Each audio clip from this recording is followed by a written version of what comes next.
वाकई लकड़ी की कंघी हेयर फॉल को रोकती है? अगर आपके मन में भी ये सवाल बहुत दिनों से घूम रहा है तो ये वीडियो आपके लिए है। स्वागत है आपका साधना हेल्थ पर और मैं हूं आपके साथ अंशिका। सर्दियां स्टार्ट हो चुकी हैं और ऐसे में बाल ना झड़े, ये कैसे हो सकता है? डर्मेटोलॉजिस्ट मानते हैं कि बालों के झड़ने के कई कारण हो सकते हैं। ये कारण जेनेटिक्स, हार्मोनल, आपकी डाइट हो सकती है, पानी की कमी, स्ट्रेस या फिर आपका शैम्पू हो सकता है। ये भी हो सकता है कि आप दवाइयाँ खा रही हों, लेकिन इन सब के अलावा भी क्या बाल झड़ने का कारण आपकी प्लास्टिक की कंघी हो सकती है? आप कहेंगे भला यह कैसी बात हुई? प्लास्टिक की कंघी का तो इस्तेमाल हम लोग सालों से करते आए हैं, लेकिन एक बार आप गूगल कीजिए, वुडन कोम्ब के बेनिफिट्स का पता चल जाएगा। लेकिन अगर आप फिर भी सोच रहे हैं कि वुडन कोम्ब ले या नहीं ले, ये बालों को झड़ने से रोकेगा या नहीं, तो चलिए जानते हैं वुडन कोम्ब यानी कि लकड़ी से बने कंघे को लेकर डर्मेटोलॉजिस्ट क्या कुछ सोचते हैं। बालों को पोषण मिलता है। अब ये बात तो हम सभी जानते हैं कि हमारे शरीर के रोम छिद्रों से प्राकृतिक तेल या फिर सीबम का उत्पादन होता है, और सीबम का काम होता है स्किन की सतह पर नमी और लचीलापन बनाए रखना। लेकिन जब इसका उत्पादन बहुत कम या फिर बहुत ज्यादा होने लगता है तो स्किन से जुड़ी प्रॉब्लम्स होने लगती हैं। जैसे अगर आपकी स्कैल्प यानी कि आपके सर की त्वचा पर सीबम का उत्पादन जरूरत से ज्यादा होने लग जाए तो ये स्कैल्प पर इकट्ठा होने लगता है और फिर धूल, मिट्टी और डेड स्किन के साथ मिलकर रोम छिद्रों को भर देता है और उसे ब्लॉक कर देता है। नतीजा, बालों की ग्रोथ पर असर पड़ता है और कमजोर बाल निकलना शुरू हो जाते हैं। डर्मेटोलॉजिस्ट की माने तो लकड़ी की कंघी यानी कि वुडन कोम्ब बालों में तेल को बांट देती है, जिससे आपके बालों में चिपचिपाहट की मात्रा कम हो जाती है और बालों को पहले से कहीं ज्यादा पोषण मिलने लगता है। लकड़ी की कंघी एनवायरनमेंट फ्रेंडली है और पूरी तरह से ऑर्गेनिक होती है, और सबसे खास बात यह है कि इसे बांस या फिर नीम की छाल से बनाया जाता है। इसे साफ करना बेहद आसान होता है, लेकिन ये बालों को टूटने से कैसे बचाती है, आइए जानते हैं।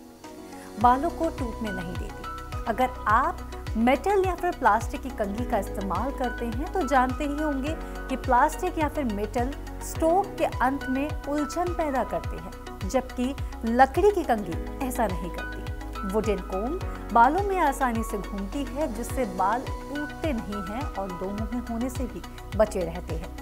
यहाँ तक कि आप गीले बालों में भी लकड़ी की कंघी का प्रयोग कर सकते हैं, लेकिन गीले बालों में कंघी करना अवॉइड ही करें। हेयर ग्रोथ को प्रमोट करती है। डर्मेटोलॉजिस्ट मानते हैं कि लकड़ी की कंघी बिना चोट पहुंचाए स्कैल्प की त्वचा की मालिश करती है और ब्लड सर्कुलेशन में सुधार करती है, जिससे आपके बाल हेल्दी और शाइनी नजर आते हैं। दरअसल इसके पीछे लॉजिक है कि कार्बन आधारित होने के कारण लकड़ी की कंघी त्वचा को खरोचे बिना ब्लड सर्कुलेशन और हेल्दी ऑयल प्रोडक्शन को बढ़ावा देती है। अब सिंपल सी बात है कि जैसे हमारे शरीर में कई सारे प्रेशर पॉइंट्स रहते हैं, ठीक उसी प्रकार हमारे स्कैल्प में भी कई प्रकार के प्रेशर पॉइंट्स होते हैं। जब हम प्लास्टिक की कंघी का इस्तेमाल करते हैं तो इसमें पॉजिटिव इलेक्ट्रिक चार्ज होता है और दूसरी तरफ बालों में नेगेटिव चार्ज होता है। इसलिए ये दोनों एक साथ मिलकर बालों को सुलझाने के बजाय उलझाते हैं और टूटने का कारण बनते हैं। जबकि हम बालों के लिए लकड़ी की कंघी का इस्तेमाल जब हम करते हैं तो ये हल्की मसाज से तंत्रिकाओं को शांत करती है और बालों को उलझाए बिना डैंड्रफ की समस्या का भी हल कर देती है। अगला पॉइंट है रूसी को कम करती है।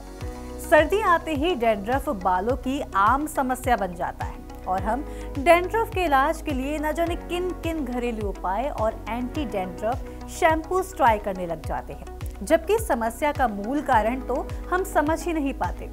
डैंड्रफ की प्रॉब्लम ड्राई स्किन, फंगल या फिर एक्जिमा जैसी वजहों के कारण भी हो सकती है, या फिर सर की जलन का भी परिणाम इसका हो सकता है। तेज दांतों वाली और कठोर कंघी सर की त्वचा पर जलन पैदा कर सकती है, जबकि लकड़ी की कंघी में नरम गोल दांत होते हैं, जिससे सर में या फिर सर की त्वचा पर छिलने कटने की संभावनाएं नहीं होती है।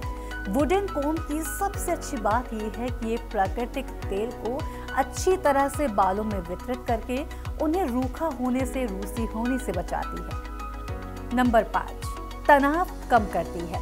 वुडन कोम्ब से कंघी करने पर सर की अच्छी मालिश होती है, जिससे रक्त का संचार होता है और नसों को शांति मिलती है। नतीजा, बाल मजबूत तो बनते ही हैं, साथ ही साथ तेज गति से भी बढ़ते हैं। तो दोस्तों, अब उम्मीद है कि आप समझ गए होंगे कि हमारे बालों के लिए वुडन कोम्ब या फिर प्लास्टिक कोम्ब दोनों में से कौन सा बेस्ट है। और इसके साथ ही जाते जाते आपको एक टिप हम और देते हैं। अगर आप वुडन कोम्ब से ज़्यादा फायदा लेना चाहते हैं तो ध्यान रखें कि इसे हमेशा नमी से मुक्त रखें और सूखी जगह पर रखें, ताकि इसमें फंगल इन्फेक्शंस और बैक्टीरियाज का ग्रोथ का खतरा पैदा ना हो। आप कंघी पर असली सरसों या फिर नारियल के तेल को अप्लाई कर सकते हैं और उसके बाद इसे आधा घंटे के लिए धूप में रहने दें, तब तक कि तेल लकड़ी में पूरी तरह से ऑब्जॉर्ब ना हो जाए। बाद में इसे किसी मुलायम सूती या फिर कॉटन के कपड़े से पोंछ लें। तो दोस्तों, जाते जाते एक और बेहद जरूरी बात, अगर आपकी कोई समस्या है जिस पर आप डॉक्टर से सलाह चाहते हैं तो हमें कमेंट्स में जरूर बताएं। इसी के साथ लेती हूँ आपसे आज्ञा। नमस्कार।